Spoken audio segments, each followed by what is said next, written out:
Olá, seja muito bem-vindo ao canal Atualidade em Foco. Aqui estudamos geografia e história de um jeito prático e objetivo e resumimos obras de autores consagrados da educação e das ciências humanas. Nesse vídeo finalizamos o capítulo 4 do livro Apologia da História ou Ofício de Historiador, do Mark Bloch. Antes de continuar, curta esse vídeo, compartilhe a informação e se inscreva aqui no canal.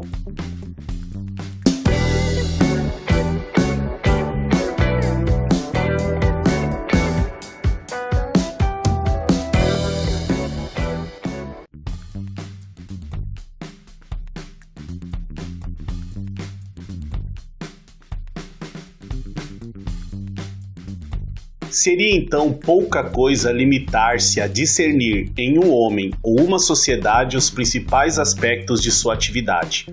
É preciso distinguir as diversas instituições que compõem o sistema político, as diversas crenças, práticas, emoções de que é feita uma religião. É preciso que, em cada uma dessas peças e nos próprios conjuntos, caracterizar os traços que, ora os aproximam, ora os desviam das realidades de mesma ordem. Problema de classificação, inseparável, na prática, do problema fundamental da nomenclatura. Um elemento importante no trabalho do historiador é o uso da linguagem. O uso apropriado da mesma permite delinear os fatos de forma mais precisa, adaptando as descobertas e livrando o estudo de flutuações ou equívocos. A linguagem se constitui uma dificuldade para os historiadores, já que, diferentemente de outras disciplinas, a história não possui uma linguagem específica.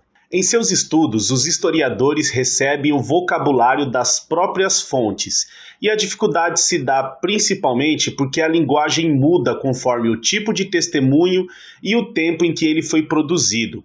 Os documentos, portanto, impõem sua nomenclatura, caracterizada por sua época, devendo ser absorvida e utilizada pelo historiador.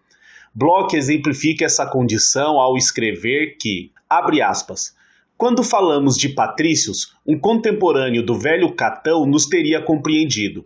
O autor, em contrapartida que evoca o papel da burguesia nas crises do Império Romano, como traduziria em latim o nome e a ideia?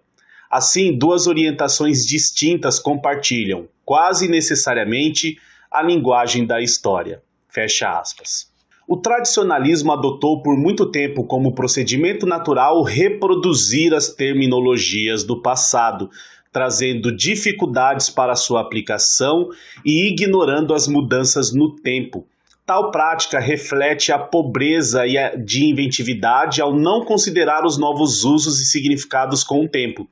Nessa transformação lenta ao olhar humano, a evolução da linguagem faz com que algumas palavras desapareçam sem, no entanto, afetar os objetos aos quais designavam.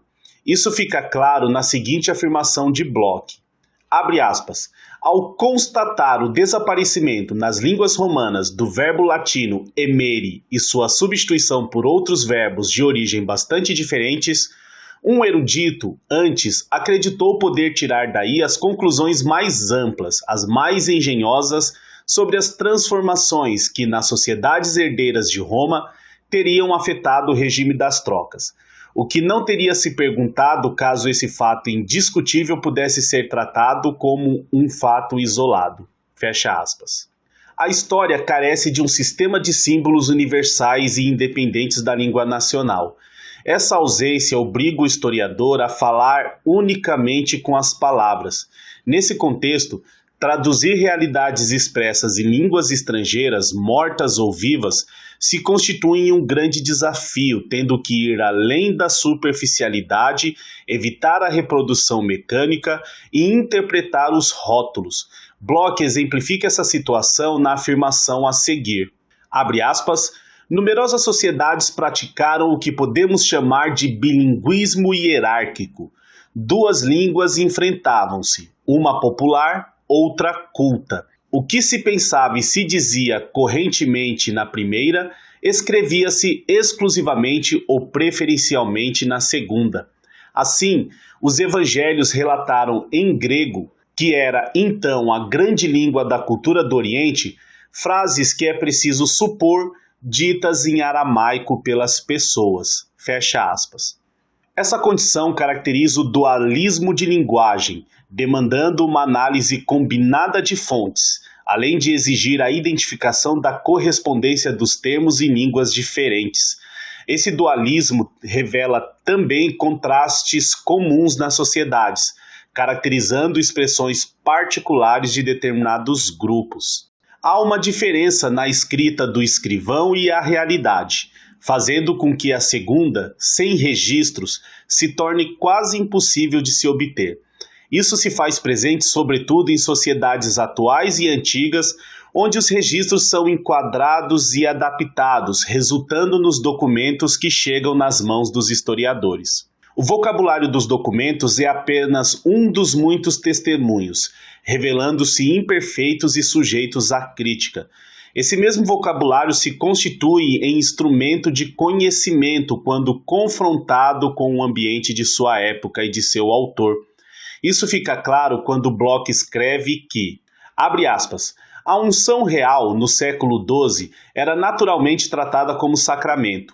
Afirmação certamente repleta de significação, apesar de desprovida, naquela data, do valor singularmente mais forte que lhe atribuiria, atualmente, uma teologia mais rígida em suas definições e, portanto, seu léxico. O advento do nome é sempre um grande fato, mesmo se a coisa o havia precedido, pois marca a etapa decisiva da tomada de consciência. Fecha aspas. O uso dos nomes, então, reflete as diferentes influências do meio e demanda necessidade de interpretação e explicação, indo além da simples tradução. As estruturas de classificação são fornecidas por todo um lexo oferecido, constituindo generalidades superiores a uma época específica, sendo ele retocado por sucessivas gerações de historiadores. Essa estrutura está sujeita a variedade de origens e desvio de sentidos, o que, segundo Bloch, não representa um incômodo, já que tem maior valor a palavra pelo seu uso e não pela sua etimologia. Isso fica claro na seguinte citação da obra. Abre aspas, se capitalismo, mesmo em suas aplicações mais amplas, está longe de se estender a todos os regimes econômicos em que o capital dos emprestadores de dinheiro desempenha um papel, se feudal serve correntemente para caracterizar sociedades cujo feudo não foi certamente o traço mais significativo, não há nada aí que se contradiga à universal prática de todas as ciências, obrigadas a partir do momento em que não se contentam mais com meros símbolos algébricos, a beber no vocabulário misturado da vida cotidiana. Fecha aspas. Nas classificações cronológicas é natural e corrente entre os historiadores o uso dos séculos, sendo estes puramente matemáticos. A tradição adota então uma cronologia sequencial, ignorando as similaridades do tempo. Os limites impostos ao estudo dos fenômenos no tempo, fruto da solicitação de seus próprios períodos, nos entrega a sedução das divisões feitas pelos regimes políticos, construindo um recorte que não se adequa à natureza do fenômeno considerado. Nesse contexto, Bloch escreve, abre aspas, as transformações da estrutura social, da economia, das crenças, do comportamento mental não seriam capazes, sem um desagradável artifício, de se dobrar a uma cronometragem muito rígida. Quando escrevo que uma modificação extremamente profunda da economia ocidental, marcada ao mesmo tempo pelas primeiras importações maciças de trigos exóticos e pelo primeiro grande desabrochar das indústrias alemãs e americanas, produziu-se entre cerca de 1875 e 1885 uso da única aproximação que esse gênero de fatos autoriza. Fecha aspas. E ele ainda finaliza, abre aspas, o tempo humano, em resumo, permanecerá sempre rebelde tanto à implacável uniformidade como ao seccionamento rígido do tempo do relógio. Faltam-lhe medidas adequadas à variabilidade de seu ritmo e que, como limites, aceitem frequentemente porque a realidade assim o quer, conhecer as zonas marginais. É apenas ao preço dessa plasticidade que a história pode esperar adaptar, segundo palavras de Bergson, suas classificações às próprias linhas do real, o que é propriamente a finalidade última de toda a ciência. Fecha aspas. Muito bem, encerro aqui essa parte do resumo, espero que ele te ajude em seus objetivos. Não deixe de curtir esse vídeo, se inscrever no canal e nos seguir nas redes sociais. Nos vemos em breve para o encerramento dessa obra. Um abraço e até a próxima.